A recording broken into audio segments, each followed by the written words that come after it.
wonder what's keeping Claire. Relax. You'd better enjoy your last moments as a bachelor. Who are those people over there? Oh, friends of hers, I think, from that newspaper she worked on. I wish she'd hurry up. I'd like to get the gang back to the newspaper. Well, that's Claire for you, even late at her own wedding. You know, I really hate the lizard. What do you mean? Well, I speak now as her editor, not as a disappointed suitor. Claire'd never make a newspaper woman, and you know it. Oh, I don't know. She dug up more hot social stuff than anyone the Tribune had before. That takes talent. Personality, Hank, my boy, not talent. All right, so I appreciated her personality. You appreciated it. I was the one that brought her to your attention when she was only an $18 a week steno from a hick town. Remember? Very touching, Al. You can put that in your memoirs. She's marrying Hanneman now. Listen to the frustrated lovers. You know, if either of you guys had made furnaces instead of small talk, you might be in Hanneman's shoes now. Have one of mine.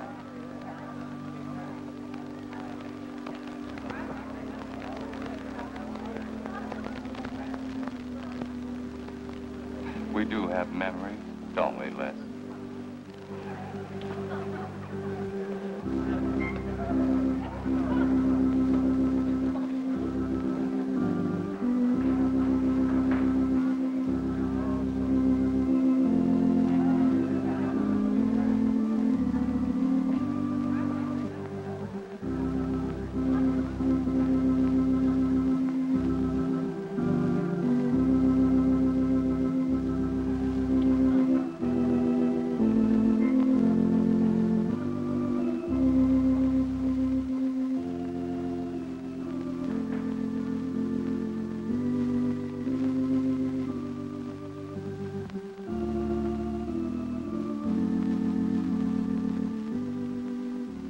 Hanneman, wilt thou have this woman to be thy wedded wife, to live together according to God's ordinance in the holy estate of matrimony? I will.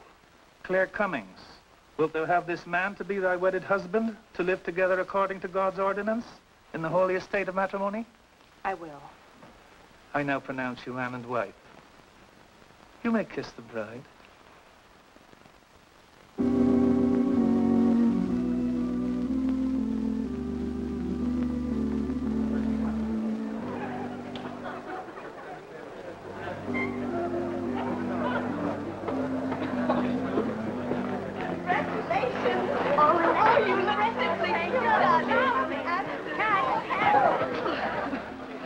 Don't tell me I'm going to lose another employee. Don't worry, Mr. Doyle. I don't even have a boyfriend. We better go in now and cut the cake.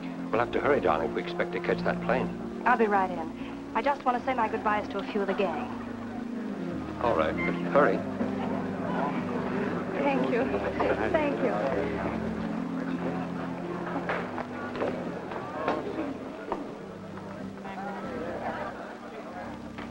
Guess who? Why did you come out here? Because I love you. Because you love me. Claire, you're crazy. Don't you know what those words meant in there? Let no man put asunder. No one can put us asunder, Les, you and me. Oh, I never could figure you out. Except that, well, you make everything add up to spell Claire, don't you? Now, darling. You're even getting a sadistic kick out of having me at your wedding, me and the others. But there are no others. Only you. I'll think about you on my honeymoon. I'll write you. Miss me, Les. I know you both will be very happy. I beg your pardon. Thank you. I'm ready with my cameras, Mr. Hanneman. I've been looking for Mrs. Hanneman. You haven't seen her, have you? I believe you'll find her on the terrace.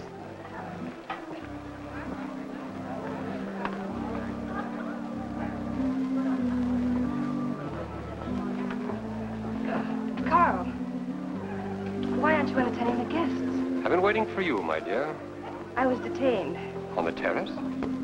Don't you think you were being a little affectionate for a newly married woman? Darling, you're a great big old suspicious bear. That was only Les Burns. And? It was nothing. Just a friendly goodbye kiss. Les did so much to help me with my newspaper career. Why, he's like a brother. You're the only man for me, darling. Ever. They're waiting for us. Shall we cut the cake?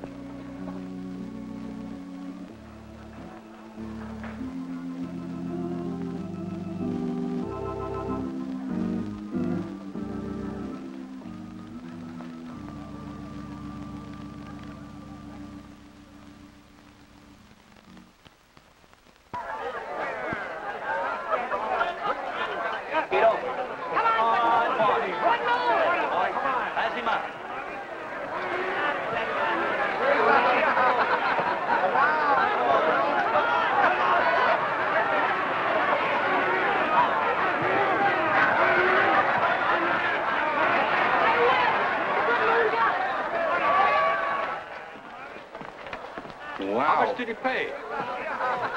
$10.80. $10.80 for two. That's not bad. I win $540. Claire, you mean to say you bet $100 on that horse to win? Of course. In these places, you have to spend money to make money. You see now, I'll put $500 in the second race, high heels. Come on. Wait, that's being foolish. You're only out $100 if I do lose. It isn't the money, it's the principle of the thing. Principle? Carl, I don't understand you. With all you have. I've worked hard for what I have. Oh, I don't mean to be a tightwad. A little bet for fun is all right. But I have too much respect for money to throw it away on horses. Of course you're right. It was foolish of me to bet so much. Forgive me. Of course. Now, excuse me, I want to go cash these in.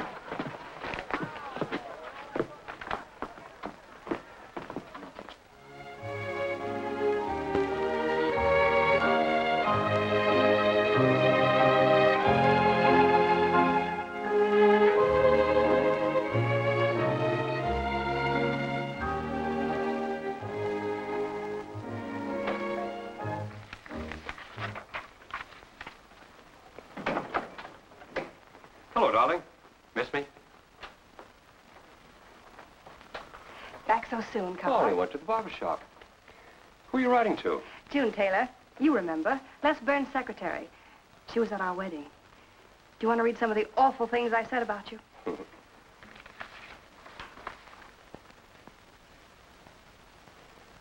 It's hard for me to believe that I'm so lucky as to have a woman like you in love with me. It's true, darling. Every word of it. I'm sorry, Claire.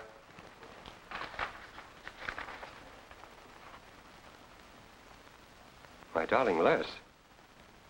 To June, huh? Things are beginning to make sense now. Carl, darling. So that was a goodbye kiss you gave Les Burns. Well, Well, what do you want me to say? nothing. There's nothing you can say, I guess. I'm only glad I found out about it now. Carl, what are you going to do? I'm going back to San Francisco. We're through.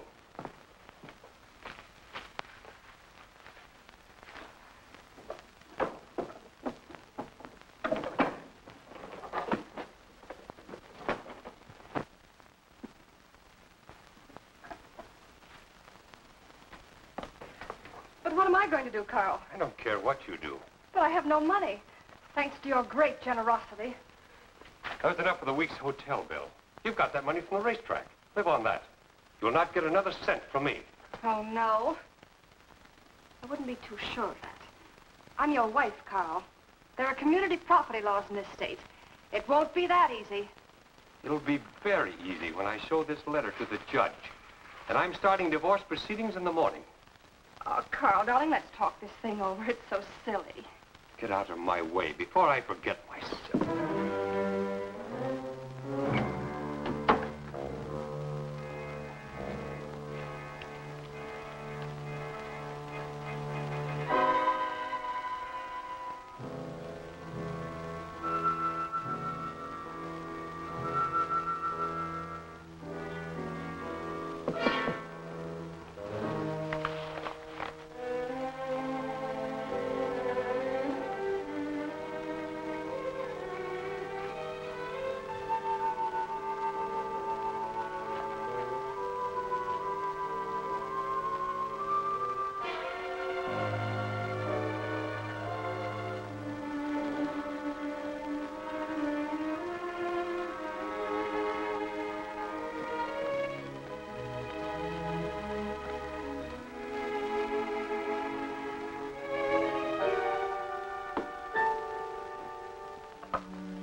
Would you please connect me with a house physician? Hello, Dr. Hastings? This is Mrs. Carl Hanneman, Bungalow 9. Could you please leave a prescription for some sleeping tablets for me at the drugstore? I'll be needing them right away. I'm turning in early. No, that won't be necessary. I'm going out for a bite to eat, and I'll pick them up later. Thank you.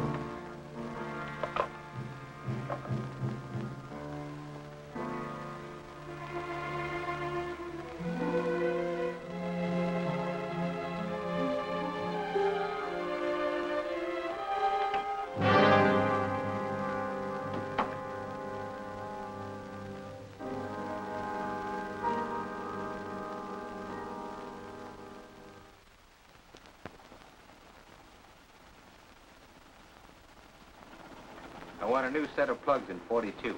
Okay, Blackie.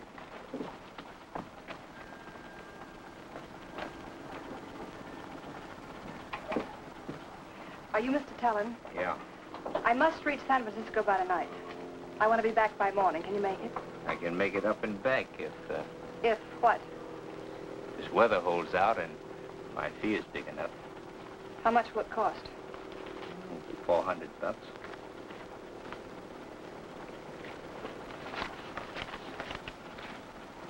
Why, 5? I said 4. I know you said 4. I never made this trip. You never saw me. Understand? Sure. I don't even want to know your name. I'm glad we understand each other. Perfectly. Now, if you wait over there, we'll be ready to leave in a few minutes. Hey, Jack, roll out 41 and let's warm it up. Right.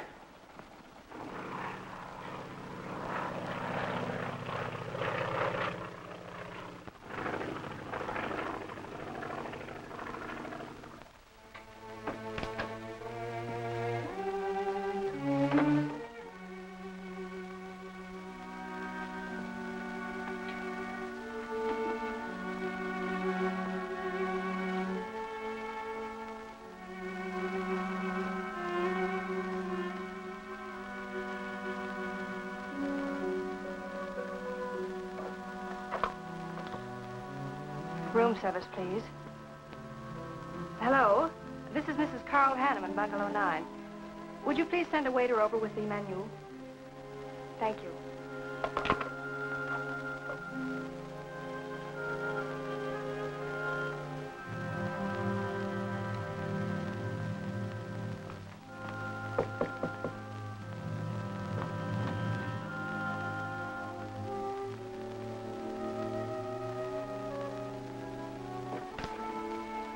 Good morning, Mrs. Hanneman. Good morning, Victor. Let me see, I think I'll take some orange juice and toast, coffee. That'll be all.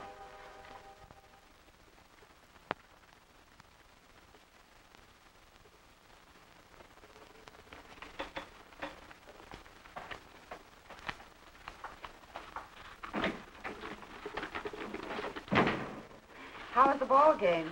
That was no ball game. It was a track meet. 12-0. This all the mail today? Yes. By the way, I meant to ask you sooner, but I'm going to have a little dinner party tonight for a couple I know. You're invited if you're not doing anything. Well, sure. What's the occasion? They're going to be married soon. They're awfully nice kids. Married. And the trouble will really start. Mr. Burns' office. Long distance calling. It's Mrs. Hanneman. Hello, Claire. Hello, Les. I'm so glad I caught you at the office. How's the honeymoon? It was interrupted. Carl had to go back east yesterday. Business, he said. He wanted me to stay over, wait for him here. But I'm not. I'm coming back to San Francisco tonight. You think that's sensible? Of course not. But I'll see you again. Look, I want you to arrange a plane ticket for me. Reservations are so hard to get at this end. It'll be easy for you. All right, Claire. I'll take care of it tomorrow. Tomorrow won't do. I'm coming home tonight. Okay, I'll wire you back on the time. I knew you would help me. Be sure and meet me at the airport. I can hardly wait to see you. Goodbye, Les. Goodbye, Claire. June, get a hold of Hack Doyle. Have him get me a reservation on the 8 o'clock plane out of Los Angeles tonight. It's for Mrs. Hanneman. Are you planning to meet her? Yeah. Oh, I guess I'll have to cancel our dinner party tonight. It doesn't matter. Apparently Claire can get anything she wants out of anybody at any time. Can't she?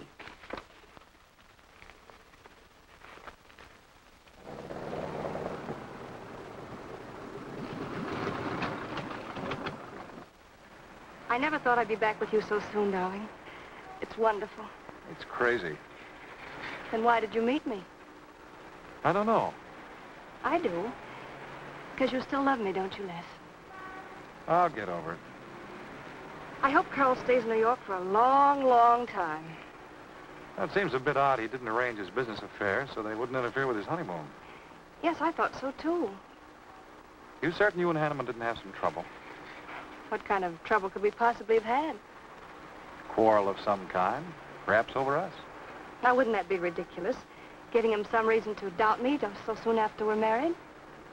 What do you think you're doing now? You don't feel sorry for Carl, do you? No. No, I don't. But I should. Look, let's forget all about him. For a few days, anyway. Take me home, I'll change, and you can take me out to supper. Claire, I'd rather not go to the house. But I must freshen up, darling. I really must. You want me to be beautiful, don't you? Just for you? You are beautiful. See? There's nobody home.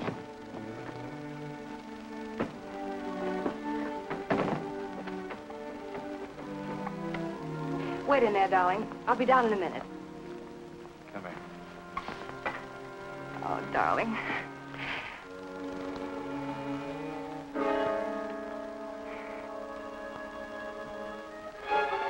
Les, what is it? Stay here.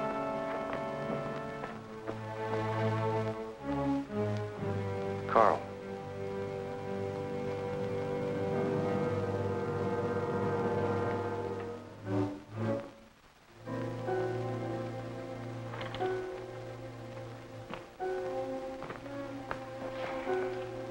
Suicide. But why? Oh, poor Carl. Claire, I thought you said he'd gone to New York. That's what he told me. I don't understand it. Why should he do such a terrible thing? You probably know as much about that as anyone. It's going to be one of the first things the police ask you. You can't stay here, darling. I'll take you over to Hack Doyle's. Where's your telephone?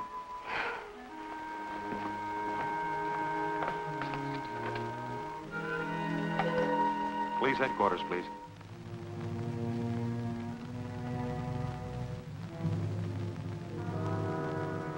I thought of you and Hack right away, Mamie, and brought her over here. I hope you can put her up for tonight. Oh, of course. You can stay as long as you like, Claire. Thank you, Mimi. You're very kind. It's just too incredible. If he'd had any earthly reason. We were so happy. So very happy. And now there's... Oh, Hack, Claire's going to stay with us for a few days. Good. Plenty of room.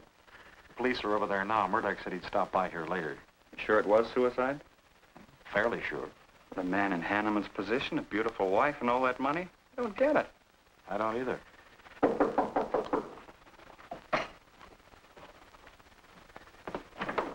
Oh, hello, Bill. Come on. How are you, Hank? Hello, Claire. Hello, Bill. Sorry this had to happen to you. Sit down, Captain. How about a cup of coffee? Thanks, Miss Doyle. I won't annoy you for long, Claire. Just a few questions, routine. You know how it is. Of course. Les gave me most of the details over the phone. Your husband, by the way, has been dead for nearly 24 hours. How did it happen that Burns met you at the airport? He didn't happen to. I phoned him from Los Angeles. How come? Well, I was arriving late and alone. I knew Les would pick me up. Do you have any theory as to why your husband came to San Francisco after telling you he was going to New York? No. I didn't know anything about the business. The gun, of course, was Hanneman's. We checked the serial number. Funny there are no powder burns on the coat. Bill, a suicide doesn't always press a gun against his body. In that case... There would be no powder burns, I know. Do you know of any reason why your husband should have taken his life? No, I don't. Anything wrong with his health? Not that I know of. But that could have been the reason. Had you quarreled? Oh, no. No, we never quarreled. Believe me, throughout every minute of our married life, we were supremely happy. The entire week, huh? Well, that's all for now. I may want to talk with you again later. Where will you be? Right here with us. Thanks. Bill. Yeah? You, found fingerprints on the gun, of course. I mean, Hanneman's prints. Uh-uh. Clean as a whistle.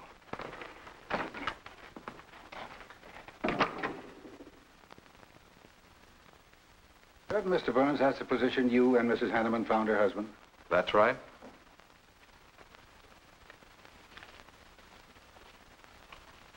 One more question, Mr. Burns. Your testimony at the coroner's inquest said you touched nothing.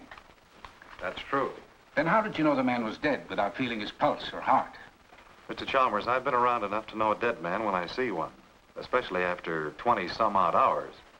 You assumed that Mr. Hanneman committed suicide. Why? Well, everything points to suicide. Not in my assumption, Mr. Burns. Mrs. Hanneman, you say you saw your husband alive on Monday afternoon, and then the following night, which was Tuesday, you saw him again. Yes, but he was dead. I've told you everything. You don't need a weather vane to see which way this wind is blowing. Was it customary for the servants to take a vacation whenever Mr. Hanneman left on a trip and leave the house empty? Well, I don't really know. I didn't give orders to the servants. Carl, Mr. Hanneman ran the house. I hadn't moved in yet. I see that you also assumed that this was a suicide. Naturally, it couldn't have been anything else. That's what Mr. Burns said. According to the Police Scientific Detection Laboratory, the pistol found near the body was the one used in the death of your husband. But they found no powder burns on the clothes of Mr. Hanneman, nor fingerprints of any description on the gun. Furthermore, it was brought out that Mr. Hanneman couldn't have fired the gun because in making certain tests of his hand for traces of powder marks, none was found. Just what are you driving at? Simply this. Carl Hanneman was murdered. But unfortunately, I haven't enough evidence to hold either of you. You were out of town, and your alibi was proven. You're free to go. But let me give you a tip. I'm not buying any suicide theory, so the case will remain open. See you later, Ed. So long, Hack.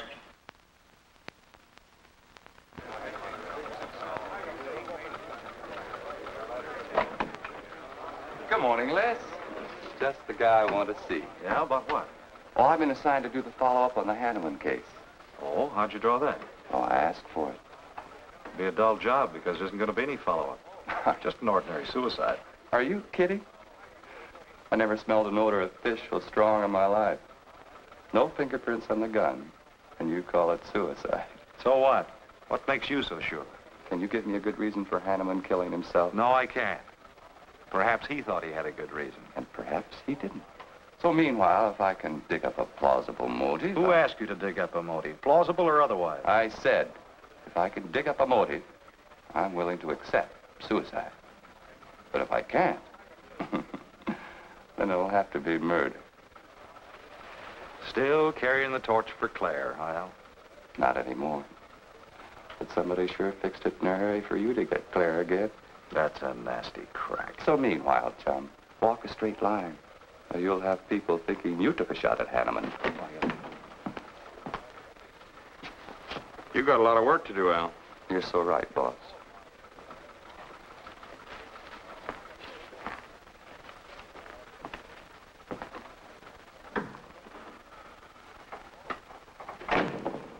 Sorry, Hack. How's Claire taking it this morning? I don't know. She's still asleep when I left. Les, I'm worried about this deal. Police aren't buying any suicide theory.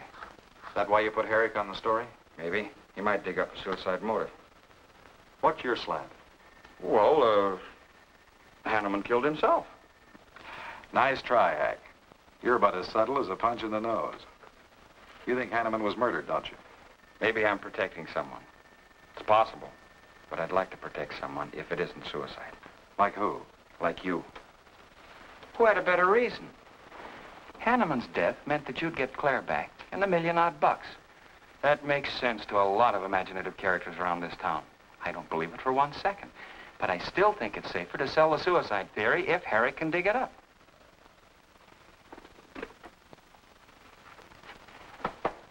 Thanks, Hack.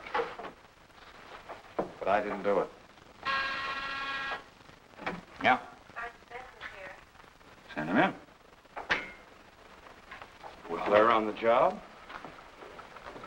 Hello, Batson. What's on your mind? The DA would like to see you gents in the morning. Says it's important. About 10 o'clock. What's he want us for? Don't you know? Mrs. Hanneman's already got her invitation. See you tomorrow.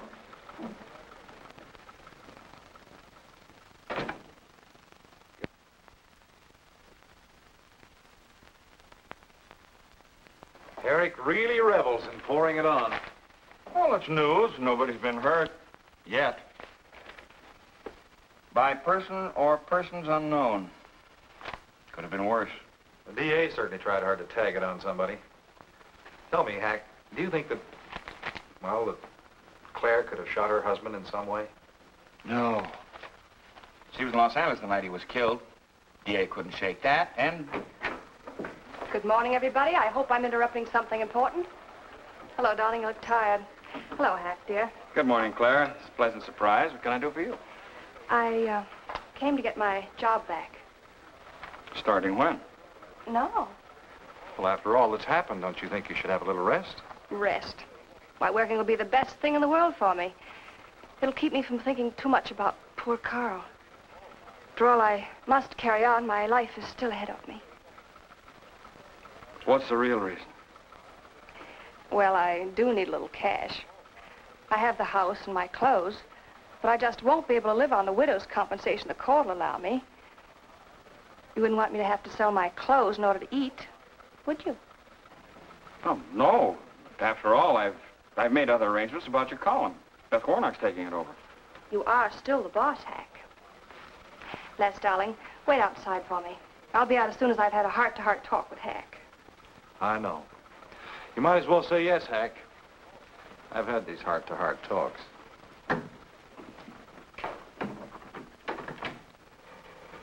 You will let me stay, won't you, Hack?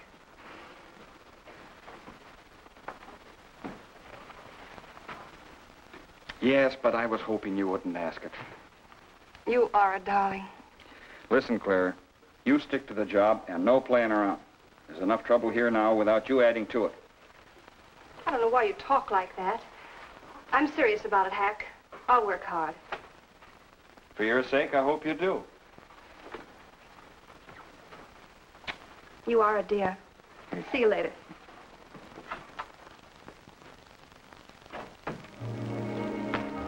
Well, see you later, Al. All right. Hopefully you're friends. Yeah, old friends.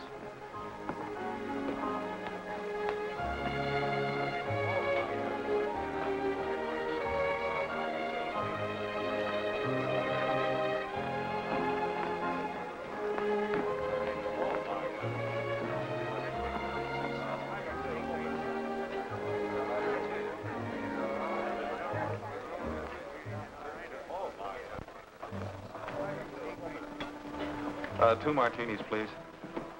Chicken salad? Fine. Chicken salad for two. And coffee. Les, do you know a good lawyer? Yeah, why? Well, I need one to handle Carl's estate. What's the matter with Hanneman's regular lawyer? Ah, he's an old fuddy-duddy. I want someone whom I can trust to take care of my interests. Well, you might try Lawrence Carson. He specializes in probate work. Carson. Good. I'll call him tomorrow.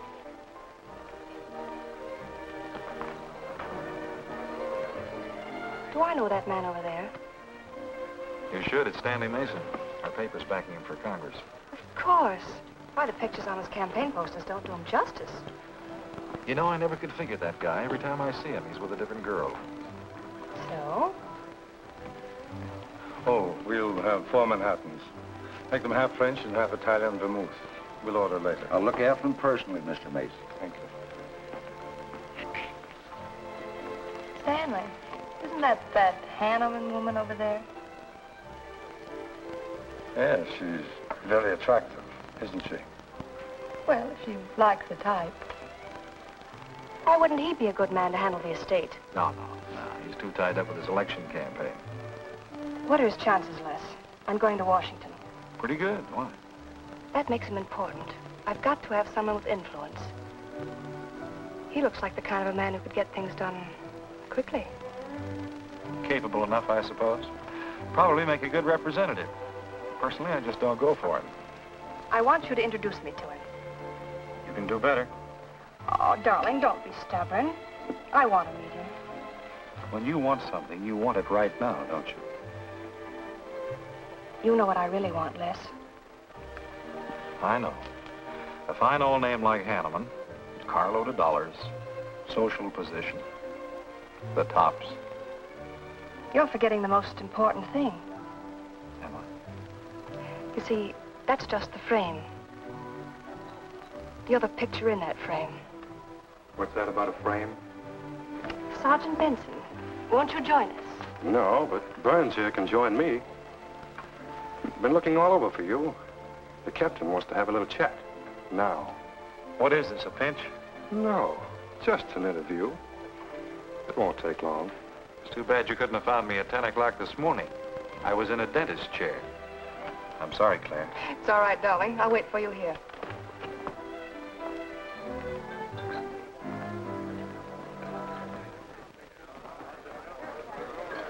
Bye, Les.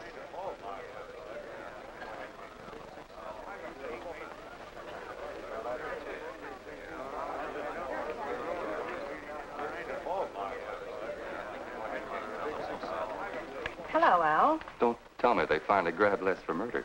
Wouldn't you like to hear me say yes? Yes. Well, don't stop the presses. Yet. You're the most composed dame I ever saw. I don't believe you give a hoot whether this case ever gets solved. Oh, but of course I do. Really. Say, Al, how well do you know Stanley Mason? Quite well. I've planted some of his propaganda. You can do me a favor. A big favor. I want to meet him. Might be a good idea. I remember I once introduced you to a fellow by the name of Les Burns. Promptly lost you. Excuse me.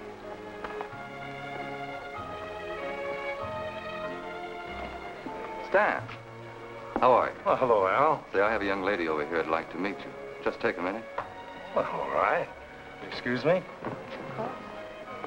Excuse me. Claire, this is Stanley Mason. This is Hanneman. I'm so glad to meet you, Mr. Mason. How do you do, Mrs. Hanneman? Won't you sit down? Sorry, I can stay but a minute. I know you think me rather forward, but being an attorney, you can understand my predicament. I'm desperately in need of someone to administer my late husband's affairs. I thought perhaps you could help me. Well, I hadn't intended on taking on any more work this summer. My campaign requires so much attention. However, supposing you come to my office at, say, 4 o'clock, we can at least talk it over. Oh, thank you. I would appreciate it. Here's the address. So, until then... Oh, excuse me. Sorry.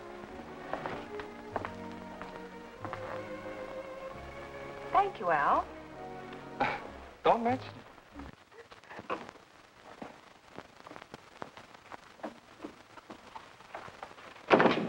I found him, Cap. Right where I expected. With a grief-stricken widow. Only if she's grief-stricken... Skip it. Les, my boy, have a seat. Last time it was hello, Burns. Today it's Les, my boy. What do you want? You know, I just wanted to chin a bit, will you? Oh? I didn't know I was that interesting. You live out in the Hanneman neighborhood, don't you? No, and you know it. But you go out to that neighborhood quite often, don't you? Yeah, so what? To visit friends. Oh, sure, that's right. There's Hack Doyle and his wife, June Taylor. Say, there's a clever little girl, huh? Your secretary, huh? Since when have you become so interested in my secretary? I thought you were a happily married man. Weren't you out in that neighborhood the night Hanneman was shot? Monday night? No, I wasn't. I played gin rummy with the boys in the press room. Went home to bed about 10 o'clock. He read the testimony, did the checking. Come on, Murdoch, what's on your so-called mind? Funny, we can't find any record of where you were between 10 o'clock and 8 the next morning when you had breakfast at Drake's coffee shop. Nobody saw you around your apartment house. Nothing so strange about that. People in my neighborhood mind their own business. I spent the night sleeping. You got an edgy temper today, Les. Aren't worried about anything, are you? I'm annoyed. Until you and the DA get this thing settled, nobody will get any rest. We may have the answer quicker than you think. The police expect to apprehend the criminal within 24 hours. Shall I quote that? You can write out the gags, Burns. You've been crazy about Claire for a long time, haven't you? That's right. You thought she was going to marry you.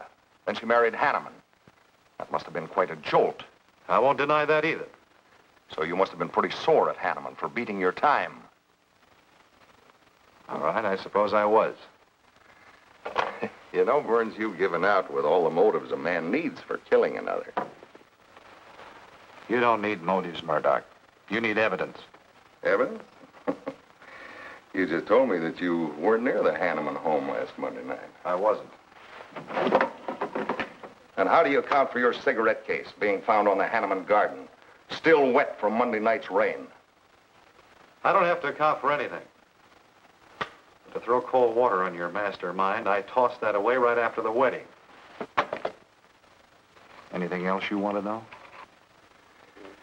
No, that's enough. Next time, be more careful when you talk to the captain. Listen, Mr. Benson, if I've hurt the captain's feelings or yours, arrest me. And I can sue, and you'll be back writing tickets for jaywalkers.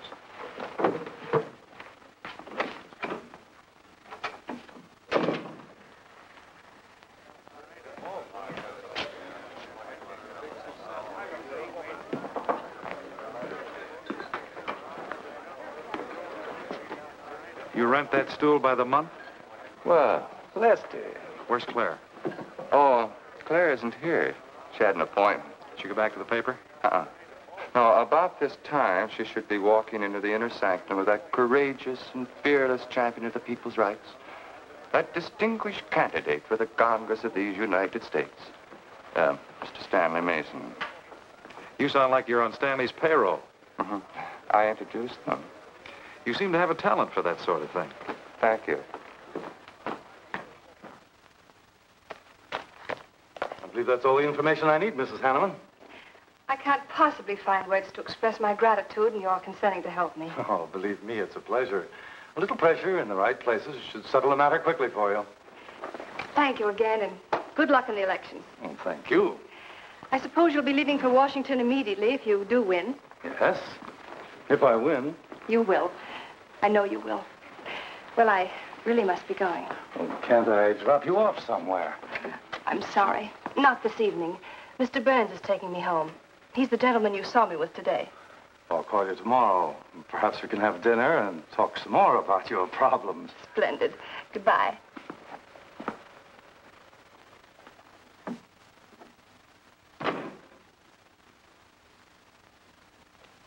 Look, Claire, don't you think you ought to stay over at Hackdale's a little longer?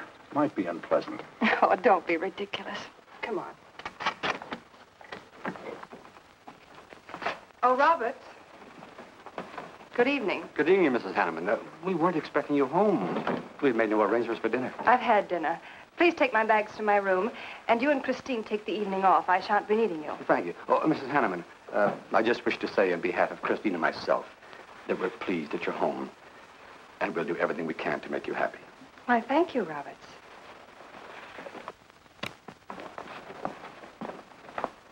Well, come in, darling. You aren't afraid of Carl's ghost, are you?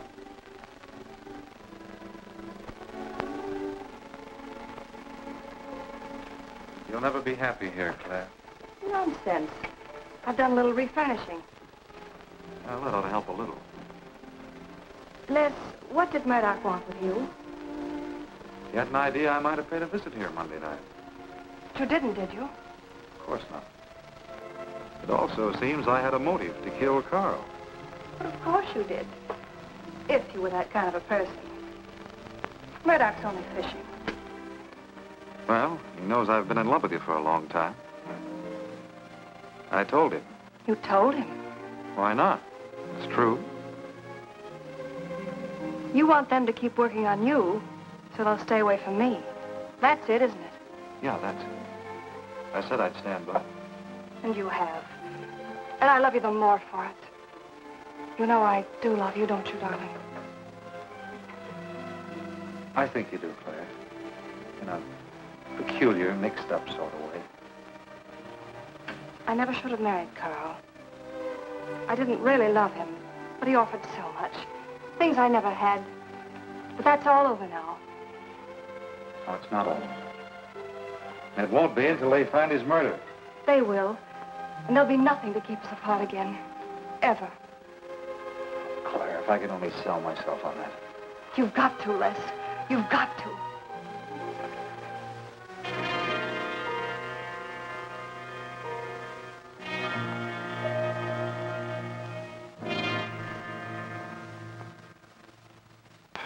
So that little tidbit straight from the horse's mouth brings us to the 3:00 mark for today. See you around about this time tomorrow. Les Burns. You're pretty sharp today. That's the best column you've done in 2 weeks. Thanks. You say so, it must be all right. Hi, pal. Hello, Harry. Hear about your girlfriend? They dragged her in this AM. Murdoch and the DA gave her quite a going over. Lawyer's charging to the rescue, Les. Stanley Mason already beat you to it. What do they want with her, Al? Well, it seems they had a hunch Claire made a fast round trip into town the night her hubby joined his ancestors. Seems they thought her alibi about being in L.A. the whole time was the bunk. Oh, that's ridiculous. What is it? Well, you'd know more about it than anyone. Jones, put that through, please.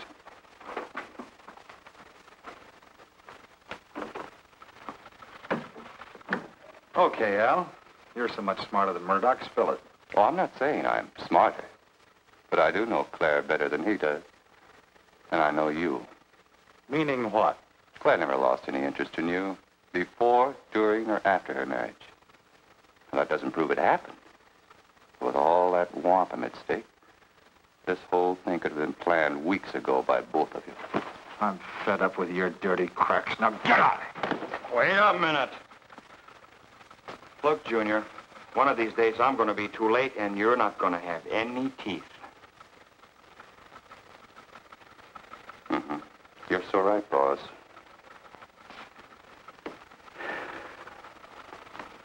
What's wrong, Les? Nothing. Forget it. It's the way you want it? If anybody wants me, I've gone for the day. Have one for me, too.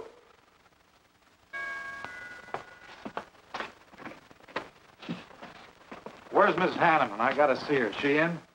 Why, yes, but she's going out. This is important. What's the trouble, Les? Oh, I've been trying to find you all afternoon. You didn't get back to the paper. Where were you? I was with Mr. Mason. We were talking over the estate. Oh. Looks like you got some more talking to do.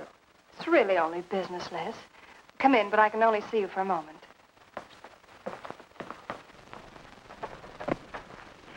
You've taken on quite a package tonight, haven't you, Les? Well, I've had a few drinks. Sitting over at Renard's. Been thinking things. Crazy things. About me? Yes, you. Murdoch and the DA asking you all those questions. It's nothing to be disturbed about. I'm not so sure. Why do you say that? Were you in this room Monday night? What? Why, you know I wasn't. I don't know anything. But I wouldn't lie to you. Have I ever, Les? Claire, there's only 2 people who could have profited by Hanneman's death. I'm one of them. You're the other. Why, how dare you come in here accusing me? You only married Hanneman for this. You've admitted it a dozen times. But I didn't kill him. How can you even think it? I didn't kill him. I didn't say you did. But if you know anything, you've got to tell me. Were you in this room Monday night? No. You might have come in, seen someone. I've got to know. Stop shaking me. Then tell me the truth. Let go of me. I thought you were going to stand by me. Why, you're drunk. I'm only trying to help you and me. Ha! Help me. You're accusing me of murder. How do I know you didn't kill him? You were in town. Claire. I've as much right to accuse as you have. But I'm not accusing you. Get out of this house. I once said I couldn't figure you out. I can now. You're not a normal woman. You're not warm. You're cold, like ice. Yeah, like ice. Blonde ice. Get out of here.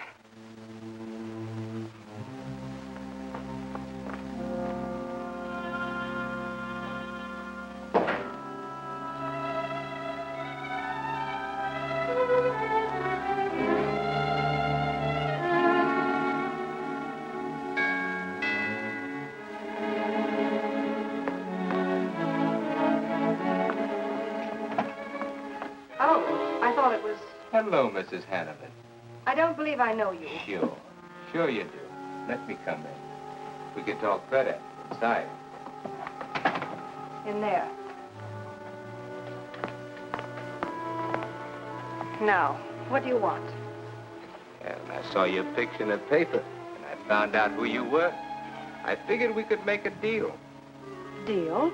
I was going to call on you last night, but you had company, and I had to see you alone. What kind of a deal? Seems that plane ride last Monday night returned big dividends. I paid you to forget me.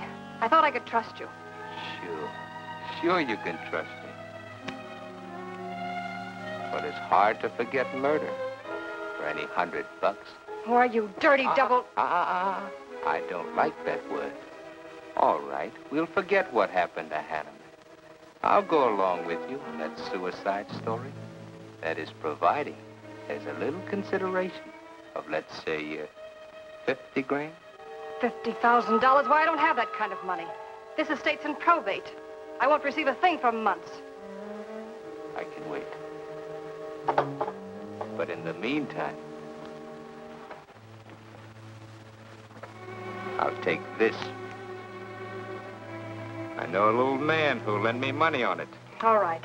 All right. Just don't come near this house again. But I will keep in touch with you. Quick, out the terrace door. And don't forget, Mrs. Hanneman, I'm not kidding about that 50G.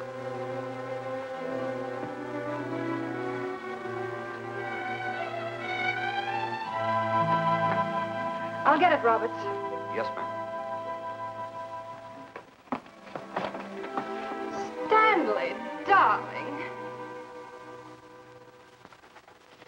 Thank you. Well, he isn't at Bernard's either. Oh, I hope nothing's happened to him. He'll turn up when he runs down or runs out to go for drinks. Say, you write his column all by yourself? Somebody had to do it. I hope it's fit to print. It's good. Nice of you to cover for him, too. Do you really think he's all right? Sure. I'll find him later. Don't worry about Les. He's probably getting more poison out of his system than he is into it. I hope.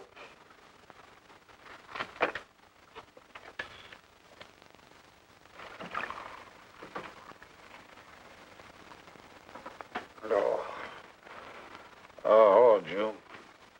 Oh. See if you can give me another head, will you? This one's not going to do me much good. You certainly had a little trip for yourself. I guess so. What day is it? Tuesday. Holy mackerel. What happened to Sunday and Monday? I took care of them for you. Oh, you would. Who found me, Hack Doyle? No. Claire. Claire? Mm-hmm. You were trying to convince the doorman at the top of the mark to let you out on the roof. It was the only way to the moon. Oh, brother. The moon. Looks like I wanted more than a little trip. Here, drink this. It'll make you feel better. Guess I've been the horrible example, huh? You no doubt thought you had a big reason for getting tight. I had to get away from something. Something wasn't good for me. Have any luck? I don't know. I'm never going through this again, I can assure you of that. June. Well, Well, I guess I'd better get back to the office. Well, thanks a lot for looking after me, June.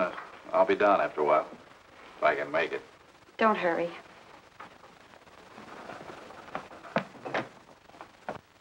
Les, I wonder which hangover you'll recover from first.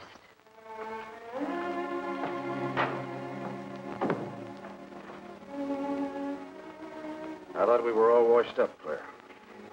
Les, for everything I said the other night, I'm terribly sorry. I guess I was a little mixed up myself. Forgive me, darling. I must have been out of my mind to say such awful things to you. I realized the truth later. You were afraid for me because you loved me. That was it, wasn't it? Yeah, maybe it was. I just couldn't believe that. Look, let's forget all about it. We know there's nothing to worry about. There never was. We know that, don't we, Les? Sure, Claire. Sure. Oh. Here's to our new congressman. May your career be long and successful. Thank you, darling. Jeff, but aren't you both a bit early? I only wish I could be as sure of my future in psychiatry as you can be of your future in Washington. Doctor, you were analyzing me at dinner, the workings of my mind. Do go on. It's very interesting. I've never been psychoanalyzed before, and your deductions amaze me. Claire, I warn you, if Jeff continues, he'll have you convinced you're batty.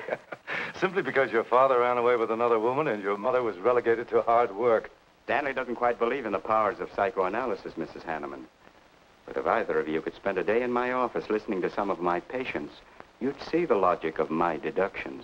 Or any psychiatrist's, for that matter. Oh, don't mind Stanley's cynicisms, Doctor. Yes, Robert? Telephone for Mr. Mason. Excuse me. Certainly. I was telling you at dinner that I believed that money, clothes, adulation, etc. was a necessity with you. That some people are impelled towards an objective without even consciously knowing why. Is there something criminal in my being ambitious? Why, no. Criminal? Of course not. Unless your ambitions take a perverse form, then you'll stop at nothing, right or wrong, to get what you want. They say the female of the species is deadlier than the male. Go on, Doctor. Sorry to interrupt, darling. It was my campaign manager. He arranged a last-minute radio interview for tonight. I'll have to leave. You can drop me off downtown, Stanley. I'll get my coat. All right. You forgive me, darling? Of course, honey. I'm so proud of you. Oh, I almost forgot the good news. I had lunch with the DA this noon. It looks like Hanneman's murder is going to be filed away under crimes unsolved. It's their opinion that it must have been done by a burglar. Oh, I'm so glad, really. Now I'll be able to go with you to Washington with a clear conscience. Say, you haven't told any of your friends about our plans, have you? Oh, no, of course not. Good. We'll surprise them tomorrow night. Yes, we certainly will. Ready? Yes, thank you.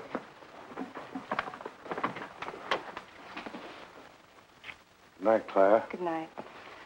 Mrs. Hanneman, please don't take my mental probing too seriously. You're a very charming hostess. So don't worry. I never worry. Good night. Good night.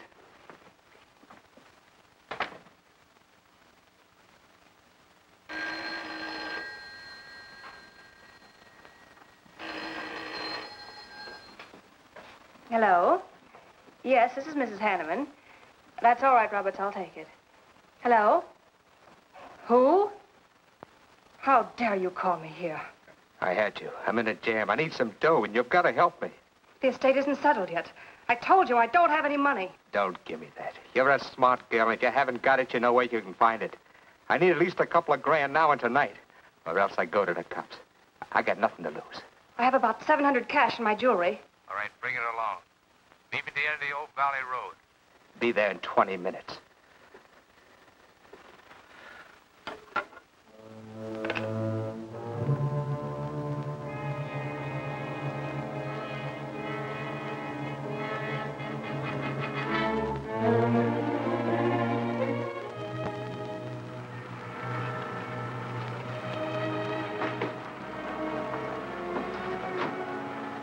Did anybody follow you? No, Then stop being nervous. I'm not nervous. You are. All right, give me this stuff and let's see if I can use it. These look all right. I got into the bookies for a couple of grand. They're bad little men. And I've been stalling. Tonight they told me, pay off or else. They wouldn't kill you for $2,000. They'd kill for a lot less. That's why I had to put the bite on you. Thanks, Mrs. Hanneman. I wouldn't double-cross anybody. Not unless I had to. I wouldn't double-cross anybody either, Blackie. Unless I had to.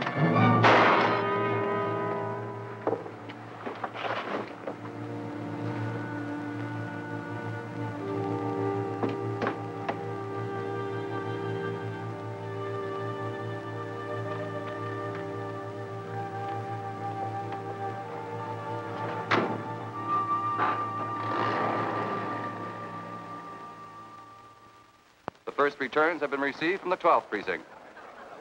Mason, 311, Jeffers, 282, and Allen, 91. That just about cinches it. If I can do that well in the 10th, I can carry them all. My gratitude, Doyle. Without your paper in back of me, I wouldn't have had a chance. Think nothing of it, Mr. Mason? We're glad we backed the right man. Well, it looks like you're in, Mr. Mason. Congratulations.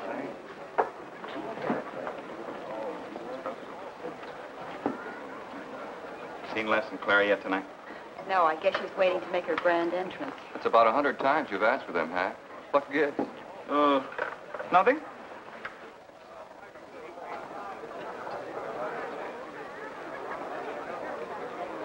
Mr. Doyle, looks like we have a new congressman. Yes, it does. I'm sure he's going to be a good one. I hope so. We backed him. Hello, Claire. Hi, Les. Hi, Hank. Well, good evening, Claire. You look stunning, as usual. Thank you, Stanley. Oh, hello, Les. Thanks for being Claire for me. Big night, huh? In third place is Jeffers with 162, Allen with 142, and Mason 300 even. That's how big it is. Come on, Claire. I want you to meet some folks. You'll find drinks in there. Look, Les, there's something on my mind. I want to tell you about it. You better have a drink first. Sure.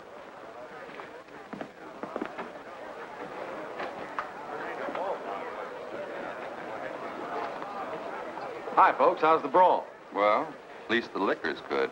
Well, Junie, aren't you a pretty thing tonight? Well, it's about time you noticed me. The trouble with you men is you always have ink in your eyes down at the office. Have a fresh one? No, thank you. This will do. Les. I'll talk to you for a minute. Excuse us. What gives? Did you come with Claire tonight? No, I came with my Aunt Martha from Penobscot. No, I'm serious. You saw her come in with me. You better get her out of your system, but right now. What are you talking about? Things are fine with us now. She couldn't be sweeter. You should have seen her earlier, helping me get things ready for that little party up at my place tonight. How about a speech, Mr. Mason? We haven't had one. Come on, Stanley. Yeah, give us a speech. That's all I need. Now, wait a minute. Speech, all right. If you want a speech, you shall have it. Ladies and gentlemen, I want to introduce to you a very lovely young woman, better known to you as Claire Cummings. I am happy to announce that she's bestowed upon me the great honor of consenting to become my wife.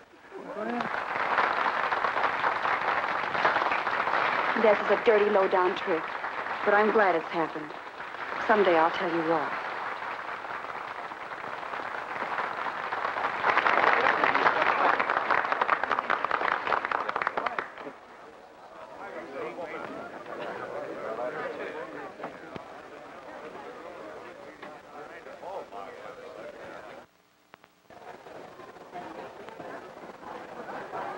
All the Thank best you. in the world, my dear. That was quite a speech you made, Stanley. Surprised, Jeffrey?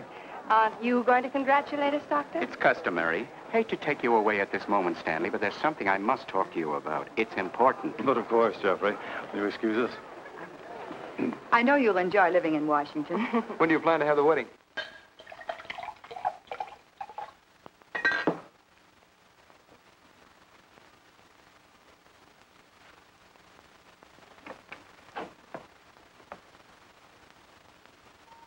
Don't look at me like that, darling. And what are you doing here? I wanted to see you alone. Sure, not a husband in sight. Dead or alive. I didn't have a chance to explain. No one can put us asunder, Les. You and me. It was more effective last time with wedding music, remember? Oh, you're cruel. I didn't mean to hurt you, and you are hurt, aren't you? That's how much you bother me now. Not a quiver. What about your heart? Claire Cummings, Hanneman, Mason. If this keeps up, you won't be able to get your initials on your silverware. I can't help it, Les. I do love you, but you could never give me the things I must have. Money, importance. With me, they're a necessity. Oh, stop it, Claire. You're like a poison. Take a little bit and you're finished. But too much becomes an antidote. All right, darling. But if we've really come to the end...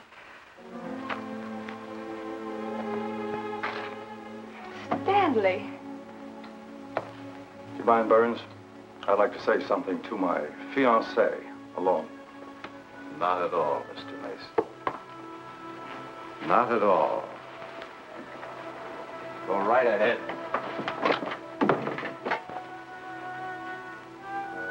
The congratulations are hardly over before I find you in the arms of your old sweetheart.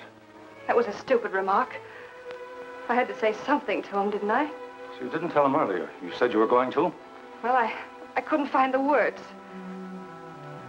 Is that why you're angry? Oh, darling, let's not quarrel. We can do that after we're married. There isn't going to be any marriage. What are you saying? I'm afraid we've made a mistake. You can't mean that. What'll my friends think?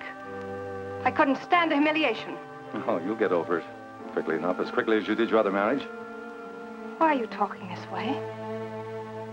What did that phony doctor tell you? That's not important. We've made a mistake. Now let's forget it, shall we? But you can't throw me over. I've looked forward. I've planned. You're taking me to Washington with you. Away from these people, these memories. I've got to go with you, Stanley. No, I'm sorry. It's final. You ought to see a doctor, Claire. A doctor like Jeff. I looked for you at the party after he talked to me. I merely wanted to ask you something. Doyle told me where I'd find you, but I didn't believe him either. But finding you here proves many things. You're not well, Claire. All right. I didn't mean to crack up.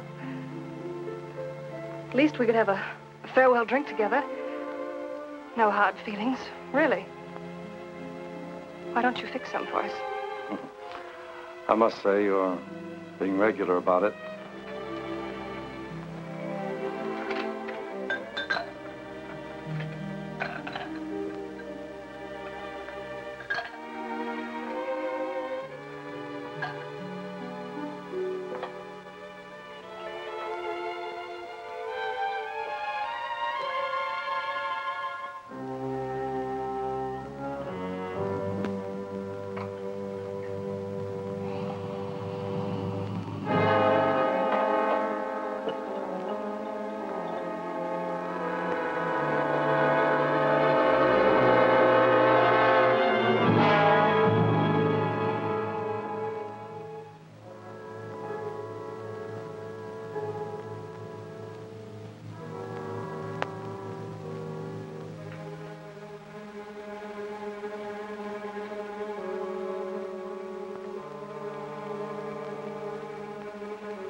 Claire. What have you done? I did nothing. You killed him, Les. I killed him? Don't you remember? You came in just a few minutes ago. You saw us talking. You looked funny. Crazy. You said you were going to kill Stanley because he stole me from you. So you picked up the knife and you stabbed him. You're out of your mind. No, I'm not. You're insane. No. No, I saw you do it. You dropped the knife and you ran out the door. I tried to stop you. Came in just a few minutes later. Right now. You murdering little idiot. Les, don't! Mason, you won! Alan just conceded the election! You're going to... You're gonna go. You made it on a minute right there.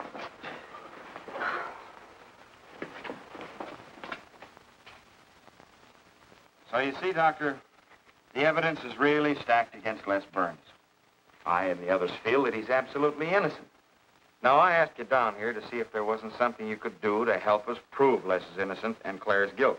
Because just as sure as my name is Hack Doyle, she's framed him. I agree with you 100%. I am positive that Mrs. Hanneman killed Stanley. But because of her testimony and finding the knife in Les's hand when you arrived at the scene, the police could come to only one conclusion. Surely there's something you can do to help him. He's innocent. I know he is. Look, you were once connected with a big city police department. Then you must have run across cases of this sort. I know now that Claire Cummings is a nut if I ever saw one. Yes, you're right, Mr. Herrick. I'll at least have a try at it. I'm just as interested in finding Stanley's murderer as you are in proving Mr. Burns' innocence. Now, I have a plan that might break her down.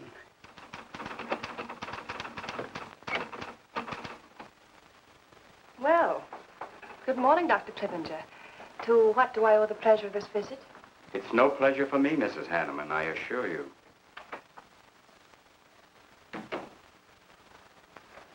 I just came to ask one question. Why did you kill Stanley Mason? What? How ridiculous you are, Doctor. Am I? You see, I had a talk with Stanley last night concerning your betrothal and advised him against it. It's safe to assume that when he came to tell you there wouldn't be any marriage, you killed him in a fit of anger and then concocted a story to implicate Mr. Burns. It's the most absurd accusation I ever heard. You seem to forget that Les Burns' fingerprints were found on the knife and that he was seen standing with it in his hand. The police have all the facts, Doctor. Not all of them. All they need to convict Les Burns. Do you mind if I finish my column? No. Why, no.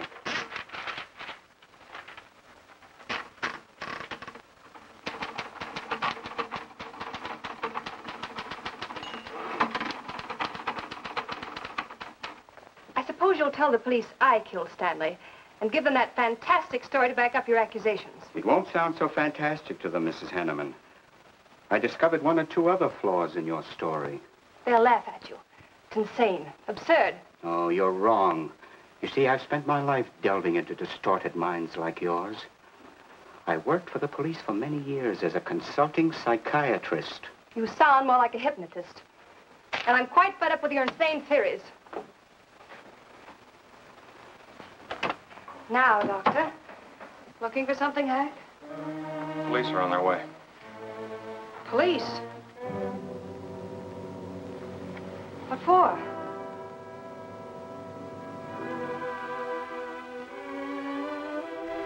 Oh. I see the three of you dreamed this one up. Well, as long as you're going to have me arrested, you might as well read my last column.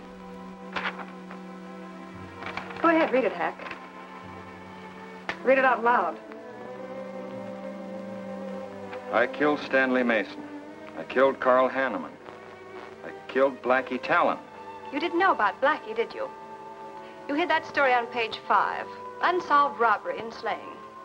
I killed Stanley Mason because he no longer wanted to marry me. Stanley Mason was the top of the ladder for me. The top rung. I had money. And now I was going to have position. He was taking me to Washington with him. I could leave then without making the police suspicious. Clever of me, wasn't it? Why did you frame Les Burns? Why? Because he caught me with blood on my hands. Because at last even he had discarded me. I never loved any of them. You, Al, Hanneman, Mason. But Les, I wanted to hang on to him. He was of no use to me, but I couldn't let him go. Maybe I did love him. Hello. Miss Cummings? No, she's off. I'm glad you confessed, because you never could have gotten away with it much longer. I would have, but to you, Dr. Clippinger.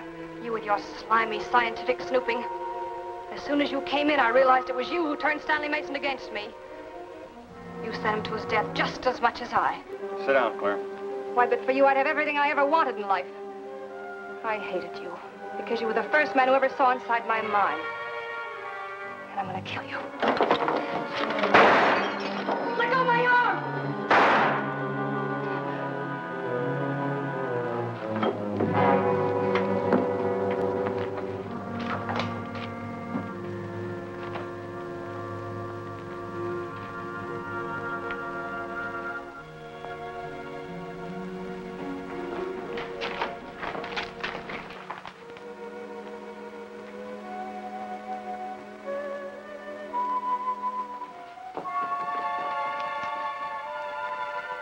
You were a little late, Murdoch. Well, it was probably better this way. I can scarcely believe it. A woman as beautiful as that. You didn't know her very well. None of us really know her very well.